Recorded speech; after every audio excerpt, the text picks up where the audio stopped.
dublagem é a arte de você fazer a mesma interpretação, só que na língua portuguesa ou em outra língua que a gente está fazendo. Então, se um filme foi feito em japonês e você quer passar para português, fazer com a mesma interpretação que o cara fez lá. Uma boa dublagem é isso. Seja no americano para o português ou do português para o americano, a boa dublagem é isso. É copiar a interpretação que já foi criada. Não adianta você tentar, mas eu quero, se fosse eu daria esse grito assim, choraria assim. Não, o cara fez lá, você tem que obedecer o que o cara fez.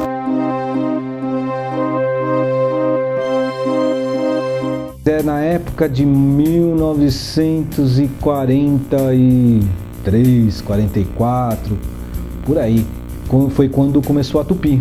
Eles trouxeram o primeiro longa-metragem, ninguém nem sabia como fazia, nem nada.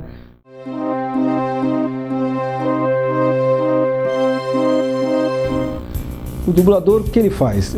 Ele pega um ator, um personagem que está na tela, entende o que ele quis falar, como ele interpretou e coloca essa mesma emoção no idioma, que no nosso caso é o português, de uma maneira correta, que soe da maneira perfeita do filme. Então, se o cara lá é fanhoso, eu tenho que fazer fanhoso. Se o cara tá nervoso, fanhoso, eu tenho que fazer fanhoso, nervoso. E assim vai. Então é descobrir se o cara é malandro, se o cara é gozador, sacar essas minúcias que faz ser um bom dublador. É isso que o dublador tem que fazer.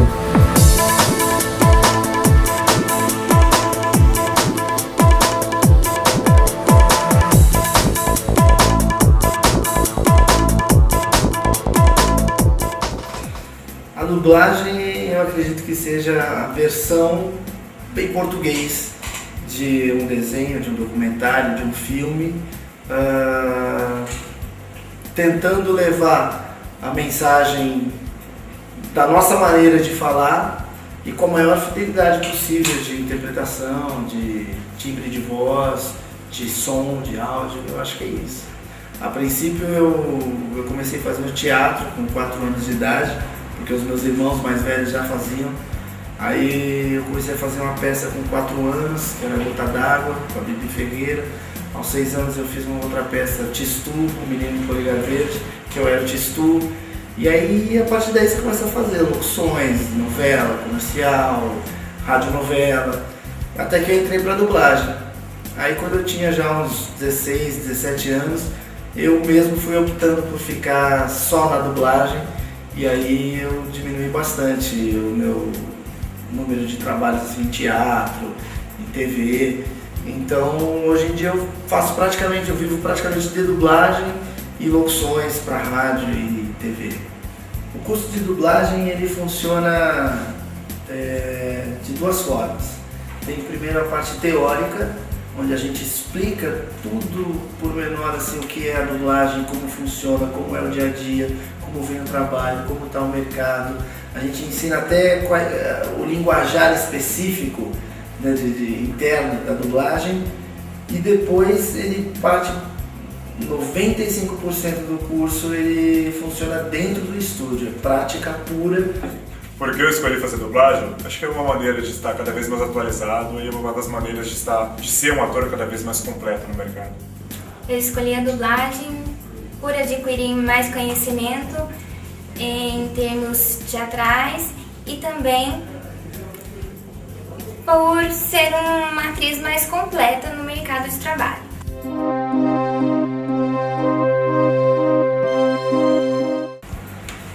A maior dificuldade numa dublagem é você conseguir aliar a parte técnica, que é o sincronismo labial, postura do microfone, o tom de voz que você está usando, com a parte artística, que é a interpretação.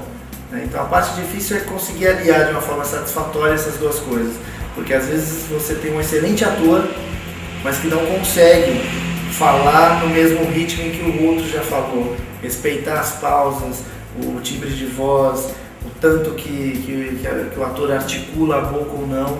Eu sou um ator. Eu comecei fazendo novela, teatro, sou premiado com a PCA em teatro, em televisão.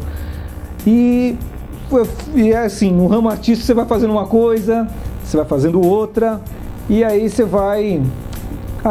tem teatro, você vai lá fazer teatro. Tem comercial, você faz comercial. Tem novela, você faz novela. Tem documentário, você vai fazendo. E me convidaram, desde quando eu tinha uns 8 anos, para dublar. Só que o sistema era ainda muito antigo, então eu passava a tarde inteira lá para fazer um anel. Então eu quase não ficava na dublagem. Mas aí eu fui crescendo, você vai ficando meio fortinho, não tão criança, mas com a voz de criança. E a dublagem foi onde me absorveu. Os dubladores, eles tendem a cuidar da voz, né? A gente costuma ter uma certa preparação, fazer um aquecimento para a voz, mas não é uma coisa muito elaborada, no sentido de que assim, o músico, quando ele vai fazer um show, né, ele cuida bastante da voz, faz um aquecimento de 1 hora, 1h30, só que ele tem um período curto de tempo, né? Às vezes você vai fazer show naquela semana, aqueles 3 dias e tal. O dublador, ele trabalha todos os dias, o dia inteiro, de manhã, de tarde, de noite. Então a gente pode-se dizer que o dublador ele tem a voz já um pouco mais preparada, trabalhada. Então a gente faz o aquecimento vocal e tal em momentos mais específicos, né? Quando eu vou dublar o Bob Esponja, eu tenho que estar com a voz aquecida. Não dá para dublar o Bob Esponja às 8h30 da manhã.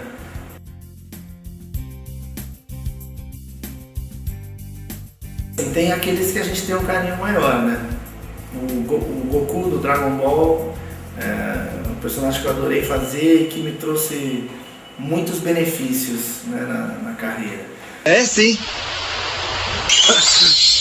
O quê? O quê? O que foi? Tem alguma coisa que está voando pra cá. O Bob Esponja, sem dúvida, é um grande presente. Eu chamo essa canção de Canção da Fogueira. Em volta da fogueira, uma canção pra relaxar. É a canção da F-O-G-U-E-I-R-E. Do Edward Norton. O mais difícil de dublar desses atores, eu acho que é o Edward Norton. Porque ele tenta dar um tom meio natural pra coisa, então ele interpreta mais ou menos como eu tô falando com você aqui. Às vezes rápido, às vezes devagar, gagueja, e aí você encaixar tudo isso é complicado. Personagens preferidos são todos que eu faço, principalmente o próximo que eu vou fazer. Agora, tem alguns personagens que para mim foram como prêmios. Assim, eu faço a voz do Charlie Brown do Snoopy. E é um prêmio porque quem me escolheu foi o Charles Schulz, que é o desenhista. Tem os Cavaleiros do Zodíaco, que é um outro prêmio, porque assim, foi a primeira vez que o público e os fãs tiveram contato.